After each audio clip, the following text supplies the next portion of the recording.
Polisi akhirnya menangkap 2 orang tersangka kasus tindak pidana perdagangan orang (TPPO) di Myanmar.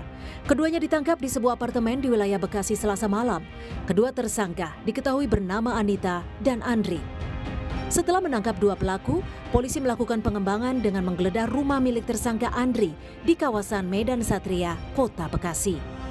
Penetapan tersangka setelah penyidik melakukan gelar perkara dan memeriksa 20 warga negara Indonesia yang menjadi korban perdagangan orang.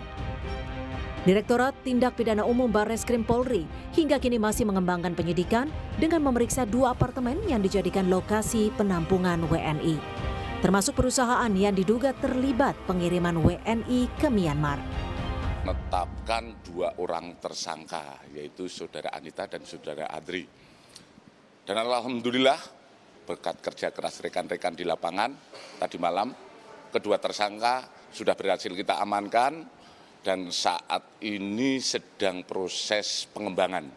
Yang 2 orang tersangka ini kita amankan dan kita tangkap di daerah Bekasi. Selain kedua tersangka yang sudah ditangkap, polisi menyebut tak tertutup kemungkinan akan ada tersangka lain.